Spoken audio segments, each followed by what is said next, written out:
प्रधानमंत्री आज दिवाली की शाम कश्मीर के बाढ़ पीड़ितों के साथ गुजारेंगे। मोदी का विमान दोपहर 12 बजे पहुंचेगा श्रीनगर, जिसके बाद वो सीधे जाएंगे राजभवन। राजभवन के बाद प्रधानमंत्री राहत शिविरों का भी करेंगे दौरा। सीधे पीड़ितों से सुनेंगे उनका हाल। बाढ़ में बर्बाद हो चुके लोगों से उनके पोंछेंगे आंसू। प्रधानमंत्री की यात्रा से बाढ़ पीड़ितों में जगी उम्मीद। लोगों ने आज तक से बात करते हुए जताया भरोसा, मोदी के दौरे से उनके भी आएंगे अच्छे दिन। हमें यही उम्मीद है कि पीएम यहाँ पर आ रहे हैं, वो कुछ ना कुछ हमारे लिए करने चाहिए, क्योंकि हमारा मकान सारा गिरा है, डैमेज हुआ है सारा। तो हमारा प्राइम मिनिस्टर जब जाएगा हम खुश हो जाएगा, यहाँ आएगा वो खुद देख लेगा किनका क्या बात हो चुका है, किनका मकान को गिरा है। जम्मू कश्मीर के मुख्यमंत्री उमर अब्दुल्ला ने जताई उम्मीद, कहा राहत के लिए पैकेज को प्रधानमंत्री ने मंजूरी। Have submitted a package of about 44,000 crores for some relief to the flood affected people, and we hope that if the Prime Minister is coming and significantly coming on Diwali, we hope that this package is going to be accepted. PDP ने प्रधानमंत्री की यात्रा पर उठाए सवाल, कहा अच्छा होता अगर ईद पर आए होते। विपक्ष ने जताया विधानसभा चुनाव की कवायद। प्रधानमंत्री नरेंद्र मोदी ने पहले भी की है इस तरह की कोशिश। गुजरात के मुख्यमंत्री रहते 2001 में भूकंप पीड़ितों के साथ मनाई थी दिवाली। 26 अक्टूबर को प्रधानमंत्री मोदी एनडीए के सांसदों को देंगे डिनर। शिवसेना के आला नेताओं को भी न्योता। प्रधानमंत्री के निवास पर होगा दिवाली मिलन डिनर। एनडीए के सभी घटक दल के नेता रहेंगे मौजूद। 31 अक्टूबर को राष्ट्रीय एकता दिवस के रूप में मनाई जाएगी सरदार पटेल की जयंती। देश भर में होंगे कई कार्यक्रम। राष्ट्रीय एकता दिवस को लेकर मोदी सरकार के 2 मंत्रियों की महाराष्ट्र के राज्यपाल के साथ बैठक। तैयारियों को लेकर चर्चा।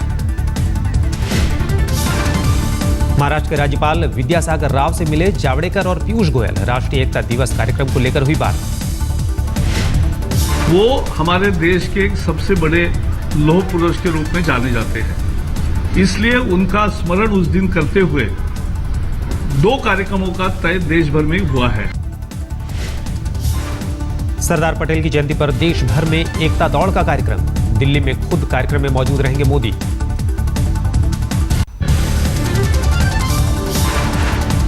बीजेपी सूत्रों के हवाले से खबर, देवेंद्र फडणवीस का महाराष्ट्र का सीएम बनना लगभग तय। गडकरी के नाम पर बन रहे दवा पर पार्टी पर असर नहीं। बीजेपी के बड़े नेता नहीं चाहते बदलाव। सूत्रों के मुताबिक फैसला बदलने के हक में नहीं बीजेपी के आला नेता। सीएम पद के लिए फडणवीस ही पहली पसंद। महाराष्ट्र बीजेपी के नेता विनोद तावड़े का बयान, बीजेपी में सीएम पद के लिए कोई रेस नहीं। विनोद तावड़े ने कहा विधायक दल की बैठक के बाद सीएम पद के लिए तय होगा नाम। मैंने बार बार कहा कि कोई रेस नहीं है, फिर भी आपको रेस दिखाई दे रही है। ये कौन सी रेस है, एक बार मुझे तो दिखाओ आप लोग। महाराष्ट्र में जारी सस्पेंस के बीच शिवसेना का दावा। सूत्रों के हवाले से कहा बीजेपी चाहती है गठबंधन।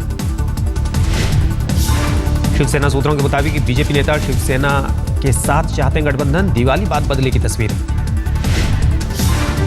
शिवसेना नेता संजय राउत ने गडकरी से फोन पर की बात। दिवाली बाद मुंबई आने का दिया न्योता। शिवसेना नेता गजानन कीर्तिकर ने कहा 1995 की तरह हो फार्मूला, हमारे सम्मान का रखा जाए ख्याल। जाना चाहिए, इसका मतलब ये है कि हमारा जो सम्मान है, हमारे पास पैटर्न है 95 का। 95 में हम लोगों ने बीजेपी को सरकार दी है, जिम्मेदारी थी हमारी, उनकी भी थी। और वो जो पैटर्न मॉडल बना है, उस मॉडल के ऊपर उनको चलना चाहिए। शिवसेना नेता सुभाष देसाई का दावा, दिल्ली में बीजेपी नेताओं से हुई मुलाकात। पहले दौर की बातचीत सकारात्मक। प्रस्ताव, मिनिस्ट्री, पद, ऐसी कोई चर्चा नहीं हुई है। एक प्राथमिक स्वरूप से दोनों एक आ सकते हैं और आगे सरकार स्थापना के विषय में आगे बढ़ सकते हैं, इतनी बात हो गई है। समर्थन के लिए शिवसेना की शर्तों पर बोले सुभाष देसाई, कहा मीडिया में चल रही खबरें सही नहीं, हमारी बातचीत जारी है। बीजेपी महासचिव जेपी नड्डा बोले शिवसेना नेताओं से नहीं हुई कोई मुलाकात, ना ही मिला कोई प्रस्ताव। शिवसेना के जो लोग आए थे, क्या उनसे मुलाकात हुई? नहीं, उनसे मेरी कोई मुलाकात नहीं हुई, न ही कोई ऐसी कोई प्रपोजल था मेरे से मिलने का, तो इस तरीके की कोई मुलाकात नहीं। काले धन पर वित्त मंत्री अरुण जेटली के बयान से तिलमिलाई कांग्रेस। अजय माकन ने कहा सरकार कांग्रेस को ब्लैकमेल ना करे। वित्त मंत्री अरुण जेटली के बयान पर भड़की कांग्रेस। कहा शर्मिंदगी की बात कहकर पार्टी को ना दे धमकी। आपके पास में सरकार है, आप कार्रवाई करिए और किसी भी स्तर पे करिए, लेकिन कांग्रेस पार्टी किसी भी इस प्रकार की धमकी से ब्लैकमेल होने वाली नहीं है। कांग्रेस पार्टी को धमकाने और ब्लैकमेल की कोशिश कतई नहीं करें। कांग्रेस प्रवक्ता अजय माकन ने सरकार से पूछा 800 में से 136 लोगों का ही नाम क्यों? सारे के सारे नाम लेकर के आए और कांग्रेस पार्टी इंडिविजुअल से ऊपर है और कोई भी व्यक्ति इसके अंदर शामिल है उसके ऊपर आप कड़ी से कड़ी कार्रवाई करें। बीजेपी ने कांग्रेस पर किया पलटवार। मुख्तार अब्बास नकवी ने कांग्रेस के खिलाफ जमकर निकाली भड़ास। कांग्रेस पार्टी का चेहरा करप्शन की कालिक से ब्लैक हो, उसको ब्लैकमेल कौन करेगा? तो जो ब्लैक खुद है सर से पैर तक करप्शन के कालिक से, उसको ब्लैकमेल करने की कोई जरूरत नहीं। सीपीएम नेता सीताराम येचुरी ने कहा काले धन पर जनता से किए वादे से पीछे हट रही है मोदी सरकार। कुदरत की तबाही के करीब 1.5 साल बाद केदारनाथ धाम में हुई दिवाली पूजा। आज तक की टीम भी थी मौजूद। राज्य सरकार के कई नुमाइंदों की मौजूदगी में पूजा पाठ।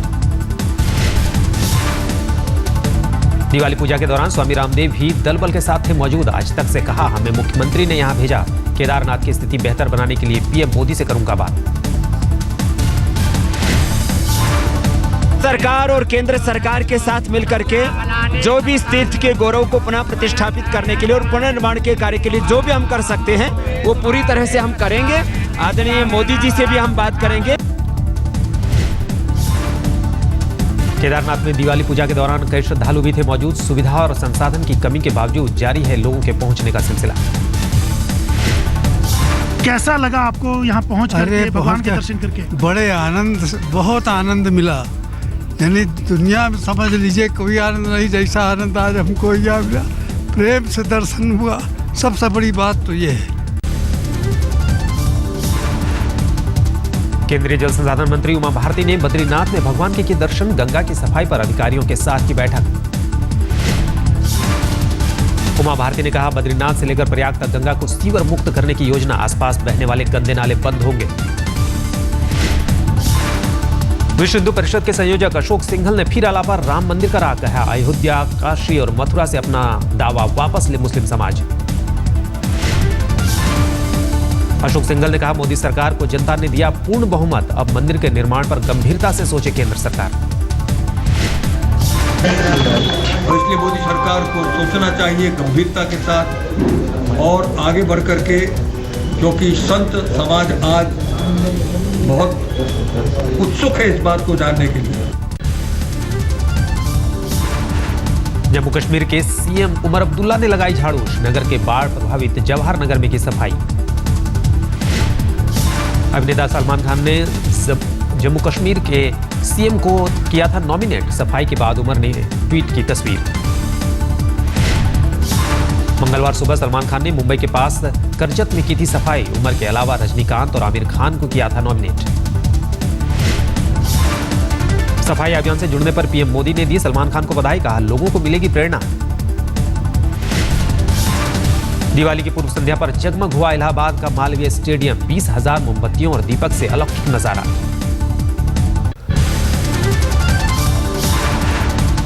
दिल्ली के आरके पुरम में डीपीएस स्कूल के प्रिंसिपल की बेटी ने की खुदकुशी। पंखे से लटक कर दी जान।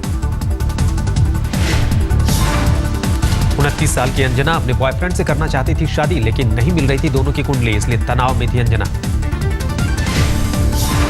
पुलिस को मौके से सुसाइड नोट भी मिला। सुसाइड नोट में अंजना ने लिखा मेरी मौत का जिम्मेदार कोई नहीं। डीपीएस आरके पुरम कैंपस में प्रिंसिपल की बेटी का कल मिला था शव। घर वालों ने सबसे पहले देखी थी लाश। दिल्ली पुलिस कर रही है मामले की जांच। मामले में पुलिस का कुछ भी बोलने से इनकार।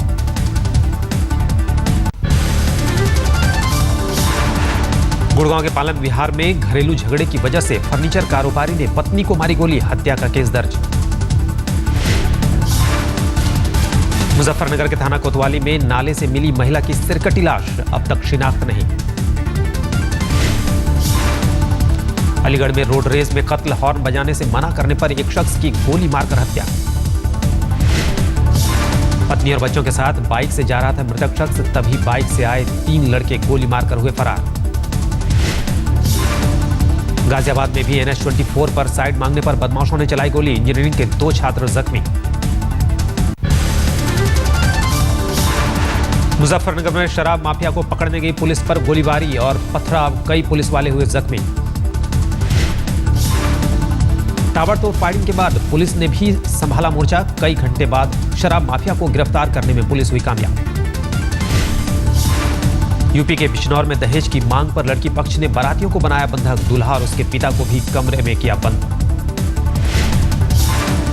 लड़की के घरवालों और रिश्तेदारों ने दूल्हे को जमकर पीटा, पुलिस के बीच बचाव के बाद भी घंटों तक बाराती बंधक बने रहे। रांची में पुलिस ने हाईकोर्ट के पास से 6 शूटर गिरफ्तार किए, आरोपियों से 4 9mm पिस्तौल, देसी कट्टा, जिंदा कारतूस और 9 मोबाइल बरामद।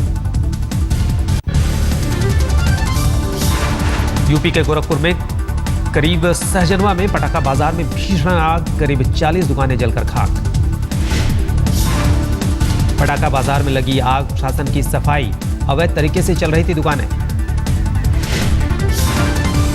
झारखंड के रामगढ़ में भी पटाखा के दुकानों में लगी आग, आधा दर्जन से ज्यादा दुकानें स्वाहा। दिल्ली में दिवाली पर फायर ब्रिगेड की टीम मुस्तैद, दमकल कर्मियों की छुट्टी रद्द। बाइक पर भी घूमेंगे फायर ब्रिगेड के कर्मचारी, 200 दमकल गाड़ी आग बुझाने के लिए तैयार। फाइटर प्लेन सुखोई 30 की उड़ान पर लगी रोक, तकनीकी जांच के बाद ही मिलेगी हरी झंडी। पुणे में हुए हादसे के बाद लिया गया फैसला, 14 अक्टूबर को क्रैश हुआ था सुखोई विमान।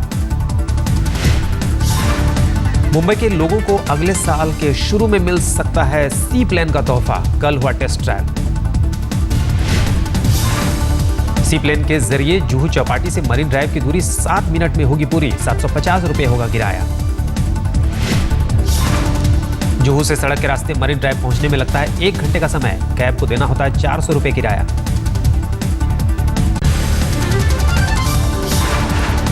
पाकिस्तान के पूर्व राष्ट्रपति परवेज मुशर्रफ का बड़बोलापन, आज तक से कहा पाकिस्तान को खिलौना न समझे प्रधानमंत्री मोदी।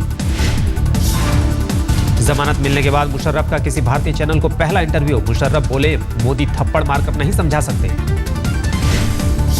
वो दे रहे हैं ये स्टेटमेंट, स्ट्रॉन्ग किस्म की स्टेटमेंट, पाकिस्तान जैसे पाकिस्तान एक खिलौना है जिसको वो कोई थप्पड़ मारेंगे और ठीक कर देंगे पाकिस्तान को। ये मत करें, ये हम ब्राउबीट नहीं होंगे। मुशर्रफ ने कहा मोदी पाकिस्तान और मुस्लिम विरोधी, मैं राष्ट्रपति होता तो मोदी को मुंहतोड़ जवाब देता। तो उनकी स्टेटमेंट्स जो हैं वो बहुत ही ऑफेंसिव हैं। यानी फ्रैंकली अगर मैं होता इंचार्ज और वो ये स्टेटमेंट देते तो मैं उनसे ज़्यादा स्टेटमेंट सख्त उनके खिलाफ देता। कनाडा की राजधानी ओटावा में पार्लियामेंट बिल्डिंग समेत 3 जगहों पर फायरिंग, एक सैनिक की मौत, एक हमलावर भी मारा गया।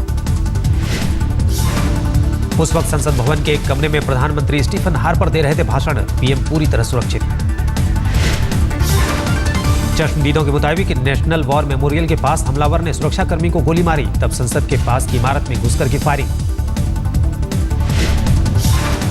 पुलिस को माइकल जिहाद बिबेयू नाम के शख्स पर शक, जांच अधिकारियों के मुताबिक आतंकी संगठन के हो सकते हैं हमलावर। ओटावा की घटना पर व्हाइट हाउस की भी नजर, अमेरिकी राष्ट्रपति बराक ओबामा को दी गई फायरिंग की जानकारी।